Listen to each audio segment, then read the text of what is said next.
ঠিক আছে, চলুন বিষয়টা একটু ভেঙে দেখা যাক।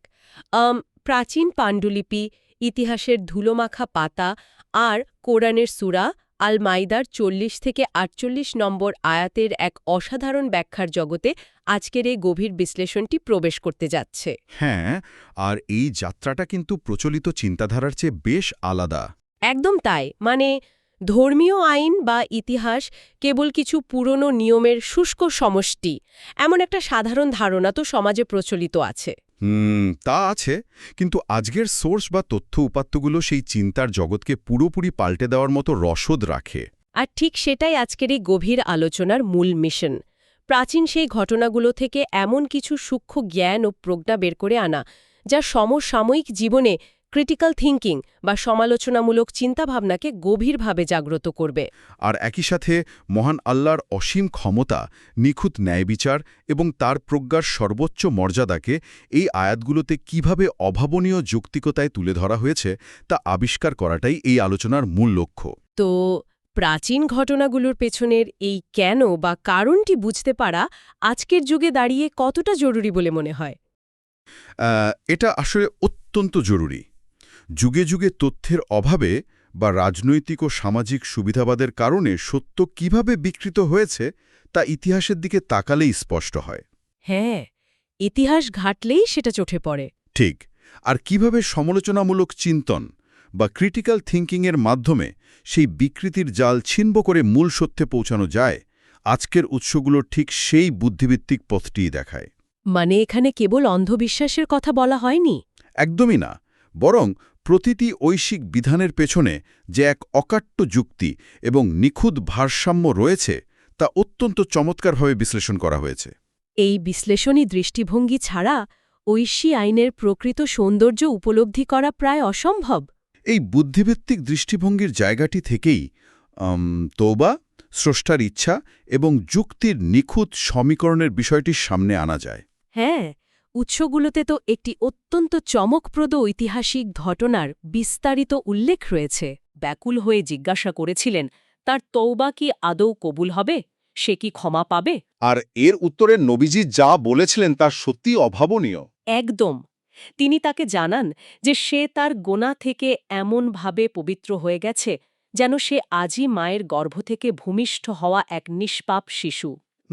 এখানে পার্থিব আইনের কঠোরতা এবং আধ্যাত্মিক ক্ষমার যে অপূর্ব মিলন দেখা যাচ্ছে তা প্রচলিত ধারণার চেয়ে অনেকটাই ভিন্ন। হ্যাঁ, এখানে সবচেয়ে চমকপ্রদ বিষয়টি হল পার্থিব ন্যায়বিচার এবং শ্রেষ্ঠার আধ্যাত্মিক ক্ষমার মধ্যকার এই নিখুঁত ভারসাম্য। সমাজ কাঠামোর দিকে লক্ষ্য করলে দেখা যায় যে ব্যক্তির সম্পদ চুরি হয়েছে তার প্রতি ন্যায়বিচার নিশ্চিত করাটা হলো একটি অপরিহার্য আইনি দায়িত্ব। শাস্তি কার্যকরের মাধ্যমে সেই পার্থিব অধিকারটি প্রতিষ্ঠিত হল। মানে সমাজ পেল একটি বার্তা, পুরোপুরি ক্ষমা পেয়ে যায়। এটা আসলে আমাদের শেখায় যে আইন এবং করুণা একে অপরের পরিপন্থী বা সাংঘর্ষিক কোনো বিষয় নয়। একদমই তাই, বরং এরা একে অপরের পরিপূরক। একটি সমাজকে সুরক্ষিত রাখে, অন্যটি আত্মাকে পরিশুদ্ধ করে। এই ব্যালেন্স বা ভারসাম্যের বিষয়টি যখন স্রষ্টার অসীম ক্ষমতার দিকে মোড়মায়, তখন একটি বড় দার্শনিক তর্কের অবতারণা হয়। হ্যাঁ, কোরআনের এই অংশে বারবার মনে করিয়ে দেওয়া হয়েছে যে আল্লাহ সবকিছুর উপর ক্ষমতাবান। আর ঠিক এই জায়গাটিতেই অনেকে একটি বুদ্ধিবৃত্তিক ফাঁদে পড়েন।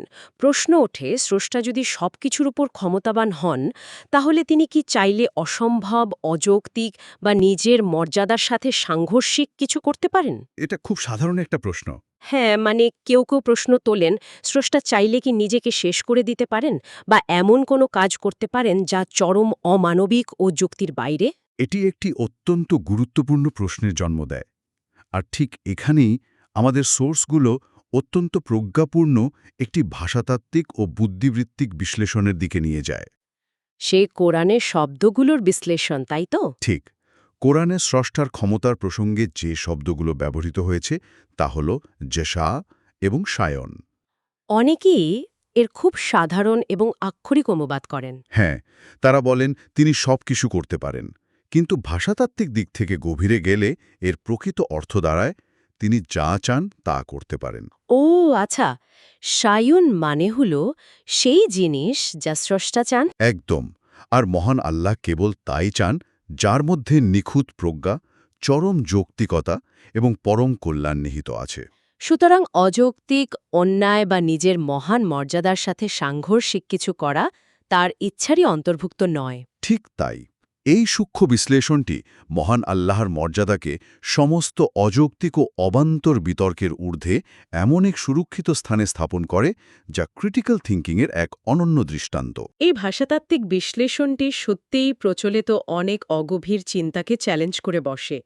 স্রষ্টার ইচ্ছার সাথে যুক্তির এই সংযোগ প্রমাণ করে যে ধর্ম কোনো অযৌক্তিক অন্ধত্ব নয়। একদমই না। কিন্তু যখন আমরা এই নিখুঁত সত্য এবং যুক্তির কথা বলছি, তখন সমাজের একটি বিশেষ গোষ্ঠীর কথাও চলে আসে যারা এই সত্যকে সচেতনভাবে বিকৃত করতে চায়। হ্যাঁ, মুনাফেক বা ভণ্ডদের কথা বলা হচ্ছে। উৎসগুলোতে এদের মনস্তত্ত্ব বিশ্লেষণ করতে গিয়ে বলা হয়েছে এরা হলো সেই গোষ্ঠী যারা কেবল নবীজির কথা শোনার ভান করত। কোরআনের ভাষায় এদের বলা হয়েছে সাম্মাউনা লিল কাজিব। অর্থাৎ এরা মিথ্যে ছড়ানোর জন্যই অত্যন্ত মনোযোগ দিয়ে কথা শুনত। এই মনস্তত্ত্বটি বোঝা যে কোনো সমাজের জন্যই প্রাসঙ্গিক। এরা সত্য জানার বা জীবন পরিবর্তনের জন্য শুনত না। এদের শোনার মূল উদ্দেশ্যই ছিল কিভাবে কথাগুলোকে মূল প্রেক্ষাপট বা কনটেক্সট থেকে সরিয়ে নেওয়া যায়। হ্যাঁ, কিভাবে সেগুলোকে বিকৃত করে অন্য একটি গোষ্ঠীর কাছে নিজেদের সুবিধার্থে উপস্থাপন করা যায়। এটি হলো চরম মাত্রার সুবিধাবাদ, আর এই সুবিধাবাদের একটি অত্যন্ত চমকপ্রদ এবং একই সাথে মর্মান্তিক ঐতিহাসিক উদাহরণ আমাদের সোর্সগুলোতে দেওয়া হয়েছে। ওই ইসরায়েলিয়াত বা পূর্ববর্তী ধর্মগ্রন্থের বিকৃতির সাথে সম্পর্কিত যে ঘটনাটা। ঠিক, যখন ক্ষমতা এবং স্বার্থের দ্বন্দ্বে ধর্মকে হাতিয়ার করা হয়, তখন সমাজ কিভাবে পচে যায় এটি তারই এক নিখুঁত প্রতিচ্ছবি। সেই ঐতিহাসিক প্রেক্ষাপটটির রীতিমতো একটি থ্রিলার গল্পের মতো শোনায়।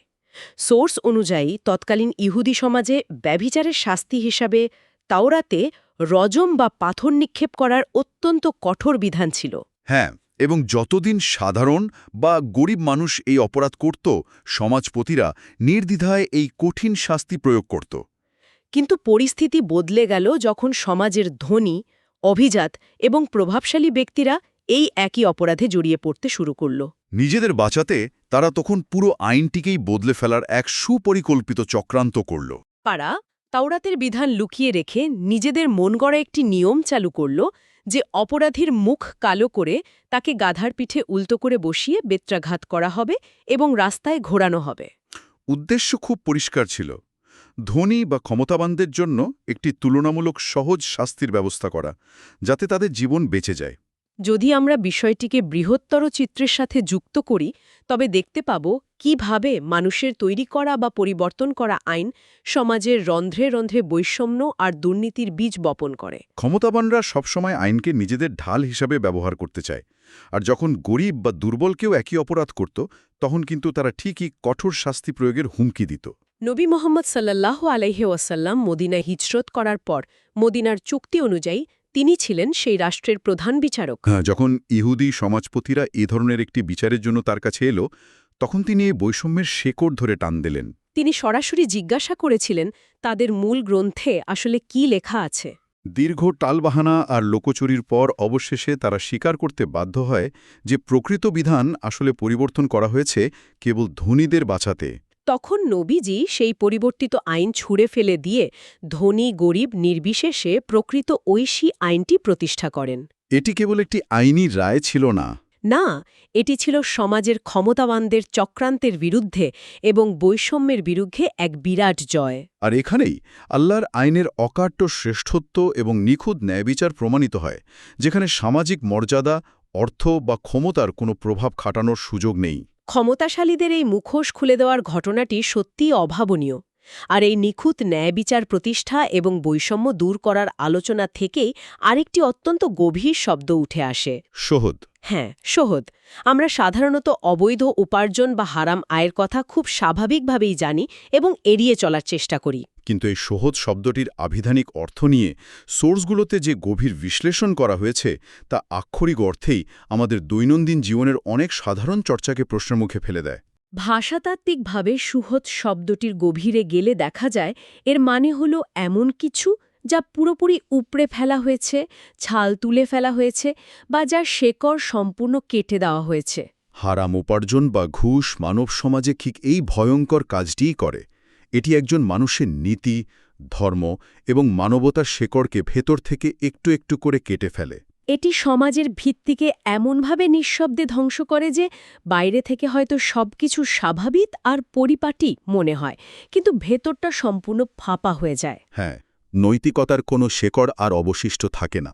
এই সুহত বা শেকড় কাটা উপার্জনের সংজ্ঞায় সোর্সগুলো যে তথ্যটি দিয়েছে তা রীতিমতো চমকে ওঠার মতো। কেবল কোনো বেআইনি কাজ করে দেওয়ার জন্য বা অন্যায় সুবিধা পাইয়ে দেওয়ার জন্য ঘুষ নেওয়াই কিন্তু সুহত নয়। বরং যদি কেউ কারোর বৈধ এবং একদম ন্যায্য অধিকার আদায়ের জন্য শুধু একটি সুপারিশ করে, হ্যাঁ, বা একটু সাহায্য করে এবং সেই নিঃস্বার্থক সাহায্যের বিনিময়ে যদি সে খুশি হয়ে দেওয়া কোনো উপহার বা হাদিয়াও গ্রহণ করে, তবে সেটিও এই সুহত এর অন্তর্ভুক্ত। একজন মানুষের ন্যায্য অধিকার পেতে সাহায্য করার পর উপহার নেওয়াটাও এতটা কড়াভাবে নিষিদ্ধ করা হয়েছে, যা কল্পনারও বাইরে। এটি একটি অভাবনীয় উচ্চ নৈতিক মানদণ্ড, যা মানুষকে ফেরেশতার স্তরে নিয়ে যাওয়ার জন্য নয়, বরং সমাজের মানবিক কাঠামোকে টিকিয়ে রাখার জন্যই দেওয়া হয়েছে। কারণ একটি ন্যায়সঙ্গত কাজ করা বা কোনো দুর্বল মানুষকে তার ন্যায্য অধিকার পেতে সাহায্য করা সমাজের প্রতিটি মানুষের একটি মৌলিক নৈতিক দায়িত্ব। এর জন্য যখন কেউ কোনো উপহার গ্রহণ করে, তখন সে আসলে একটি নিঃস্বার্থ মানবিক দায়িত্বকে খুব সূক্ষ্ম একটি ব্যবসায়িক লেনদেনে পরিণত করে। এই চর্চা ধীরে ধীরে সমাজে এমন এক অন্ধকার সংস্কৃতি তৈরি করে, যেখানে উপহার বা সুবিধা না দিলে কেউ আর কারোর বৈধ কাজটুকুও করে দিতে চায় না। এই সূক্ষ্ম দুর্নীতি কিভাবে সমাজের রন্ধ্রে রন্ধ্রে প্রবেশ করে পুরো সিস্টেমকে ধ্বংস করে দেয়, তা রোধ করতে ঐশী প্রজ্ঞায় এই কঠোর বিধান দেওয়া হয়েছে। একদম ঠিক। এই নিখুঁত ন্যায় বিচারের আলোচনা করতে গিয়ে সোর্সগুলোতে একটি চমৎকার এবং গভীর রূপকের কথা বলা হয়েছে। ওই ডান হাতের রূপকটা? হ্যাঁ, হাদিসের বর্ণনায় উল্লেখ আছে যে যারা দুনিয়াতে প্রকৃত ন্যায় বিচারক, তারা শেষ বিচারের দিন মহান আল্লাহর ডান পাশে থাকবেন। আর সেই সাথে বলা হয়েছে মহান আল্লাহর উভয় হাতই ডান হাত। এই বাক্যটি শুনলে প্রথমেই যে কারো মনে একটি যৌক্তিক কৌতূহল জাগতে পারে যে এর বুদ্ধিবৃত্তিক অর্থ আসলে কি। এটি অত্যন্ত গভীর একটি দার্শনিক রূপক, যা স্রষ্টার সত্তাকে বুঝার জন্য দারুণ একটি জানালা খুলে দেয়। মানবীয় দৃষ্টিকোণ এবং সাধারণ রূপক অর্থে একটি হাত ভালো কাজ, শক্তি বা সঠিক সিদ্ধান্তের মানে ডান হাত, এবং অন্য হাত মন্দ, দুর্বলতা বা ভুলের মানে বাম হাত প্রতীক হিসাবে ধরা হয়। মানুষের সিদ্ধান্তে সবসময় ভুল থাকতে পারে, আবেগের বশবর্তী হয়ে পক্ষপাতিত্ব থাকতে পারে, দুর্বলতা থাকতে পারে। কিন্তু যখন বলা হচ্ছে আল্লাহর উভয় হাতই ডান হাত, এর নিখুঁত অর্থ হল আল্লাহর কোনো বাম বা ভুল দিক নেই, তার কোনো দুর্বলতা নেই। তার প্রতিটি কাজ, প্রতিটি ফয়সালা, প্রতিটি সিদ্ধান্ত চরম নিখুঁত ন্যায় বিচারের প্রতীক। তিনি যদি কাউকে ক্ষমা করেন, তবে তা নিখুঁত প্রজ্ঞায় করেন। আবার কাউকে যদি শাস্তিও দেন, তবে তা পরম ন্যায় বিচারের ভিত্তিতেই দেন। সেখানে কোনো অবিচার নেই। এটি মহান আল্লাহর সর্বোচ্চ মর্যাদা এবং অসীম প্রজ্ঞার একটি অপূর্ব এবং ত্রুটিহীন প্রকাশ, যা যে কোনো ক্রিটিক্যাল থিঙ্কারের জন্যই এক বিশাল চিন্তার খোরাক। স্রষ্টার এই নিখুঁত সত্তার ধারণার পর আমাদের সোর্সগুলো প্রাচীন ধর্মগ্রন্থসমূহের ধারাবাহিকতা নিয়ে এক ঐতিহাসিক আলোচনায় প্রবেশ করে। সেখানে তওরাতকে হুদা বা পথ নির্দেশ এবং নূর বা একত্ববাদের আলো হিসেবে সম্মানজনকভাবে উল্লেখ করা হয়েছে। পণ্ডিত এবং ধর্মবেত্তাদের দায়িত্ব ছিল এই ঐশিক গ্রন্থগুলোর হেফাজত করা। কিন্তু এই আইনি বিষয়গুলো নিয়ে কথা বলতে গিয়ে মানুষের প্রতিশোধ স্পৃহা এবং ক্ষমার মহত্বের মধ্যে যে চিরন্তন দ্বন্দ্ব, তা বোঝাতে একটি অসাধারণ বাস্তব গল্পের অবতারণা করা হয়েছে। রুবাইয়ের ঘটনা, তাই তো? হ্যাঁ, কিসাস বা প্রতিশোধের আইনের পাশাপাশি তৌরাতে যে সাদাকা বা স্বচ্ছায় ক্ষমা করে দেওয়ার একটি সুন্দর বিধান ছিল, তাই গল্পটির মাধ্যমে খুব জীবন্ত হয়ে উঠেছে। এরপর যুগ ধরে মানুষ ভুলে গিয়েছিল। সেই ভুলে যাওয়া ক্ষমার বিষয়টি রুবাইয়ার গল্পে ফুটে ওঠে। ঘটনাটি ছিল এমন, আনাস বিন নাদারের ফুফু ছিলেন রুবাইয়া।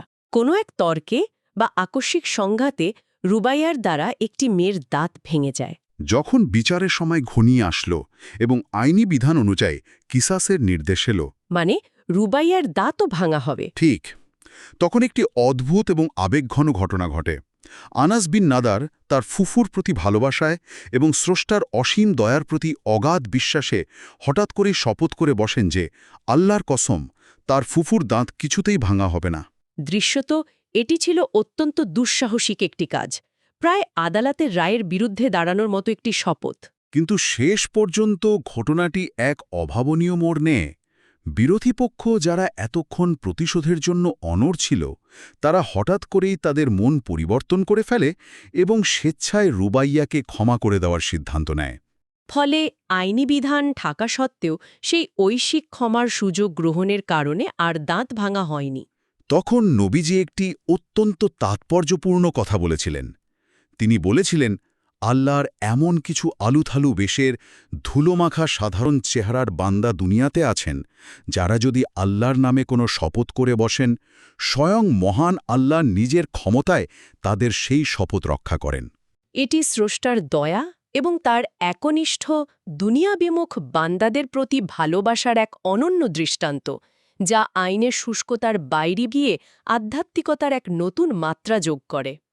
এই ক্ষমা এবং প্রতিশোধের প্রসঙ্গটি সরাসরি আমাদের পরবর্তী ঐতিহাসিক বিশ্লেষণে নিয়ে যায়, যা হল যিশু বা ঈসা আলাইহাসসালাম এবং ইঞ্জিলের প্রকৃত রূপ নিয়ে ধারণা পোষণ করেন।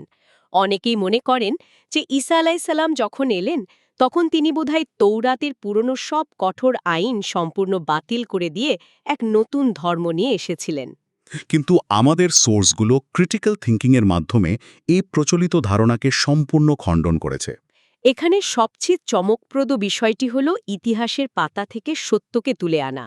ঈসা আলাইসাল্লাম নিজে স্পষ্টভাবে ঘোষণা করেছিলেন যে তিনি পূর্ববর্তী আইনের একটি বিন্দু বা মাত্রাও বাতিল করতে আসেননি। তাহলে প্রশ্ন জাগে, পার্থক্যটা কোথায় তৈরি হলো? পার্থক্যটা তৈরি হয়েছিল সেই আইনের প্রয়োগে এবং সমাজের মানসিকতায়। তৎকালীন ইহুদি সমাজে আইনের কেবল কঠোর এবং প্রতিশোধমূলক দিকটি প্রাধান্য পাচ্ছিল।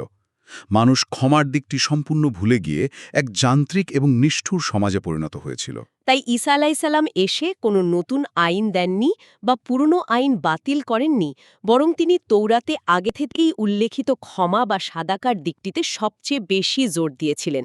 তিনি এমন এক সময়ে এসেছিলেন যখন সমাজের ক্ষত সারানোর জন্য কঠোর দণ্ডবিধির চেয়ে ক্ষমার প্রলেপ অনেক বেশি প্রয়োজন ছিল। এটি কোনো আইনের বাতিল নয়, বরং সময়ের প্রয়োজনে নিখুঁত ঐশী প্রজ্ঞার এক বাস্তবধর্মী প্রয়োগ। আর এই এঞ্জেল বা গসপেলের প্রকৃত রূপ নিয়ে কথা বলতে গিয়ে সোর্সগুলোতে একটি প্রত্নতাত্ত্বিক আবিষ্কারের গল্প বলা হয়েছে, যা রোমাঞ্চকর উপন্যাসের চেয়ে কোনো অংশে কম নয়।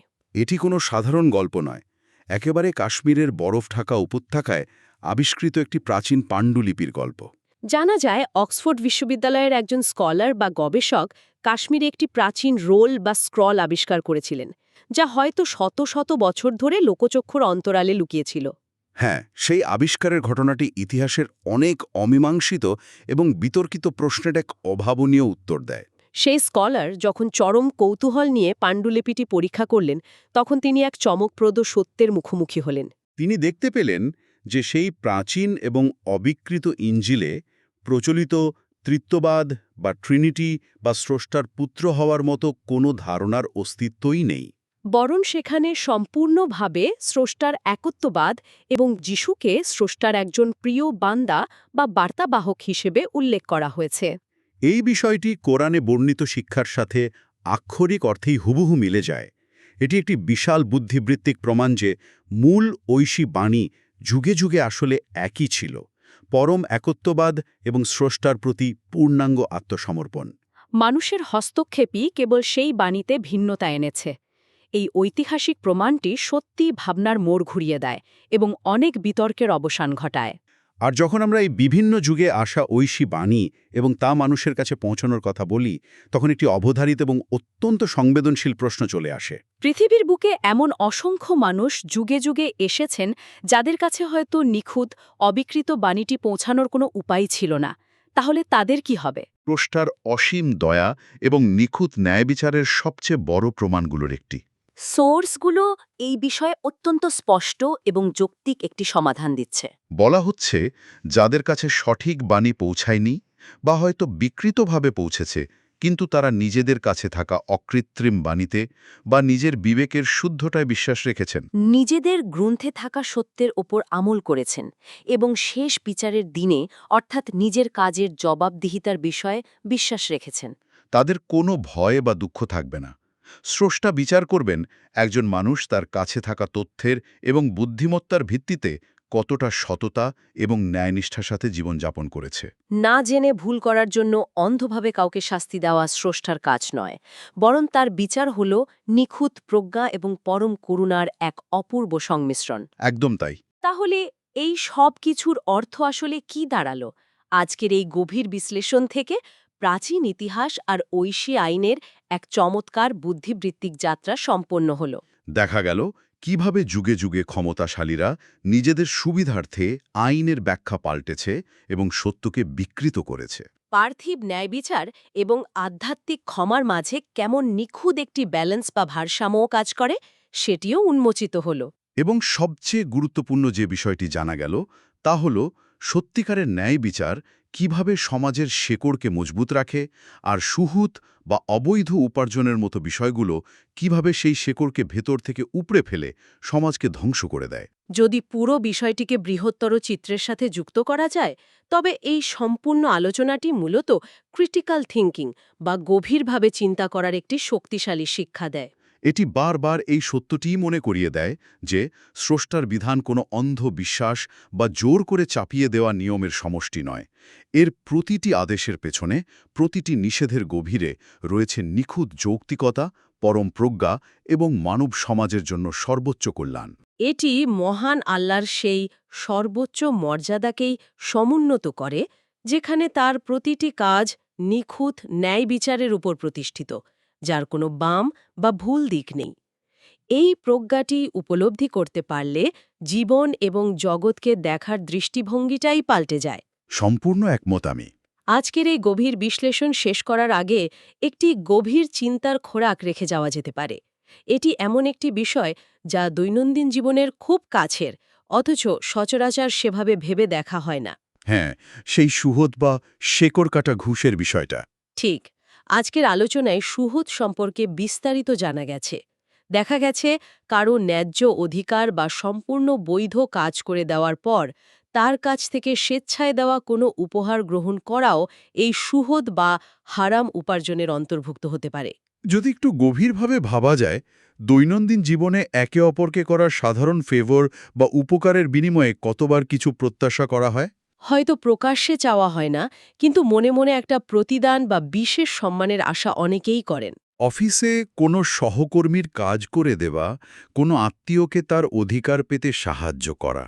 বা সমাজের কোনো সাধারণ মানুষের ন্যায্য পাওনা পাইয়ে দেওয়ার পর যখন কেউ মিষ্টি বা উপহার নিয়ে আসে, তা অত্যন্ত হাসিমুখে এবং বৈধ মনে করেই গ্রহণ করা হয়। নিখুঁত ন্যায় বিচারের এই যে উচ্চতর মানদণ্ড আজ উন্মোচিত হল, সেই মানদণ্ডে দাঁড়ালে আধুনিক সমাজে সামাজিক লেনদেনগুলোর কতটুকু আসলে নিঃস্বার্থ আর কতটুকু এই সূক্ষ্ম সুহত এর জালে আবদ্ধ?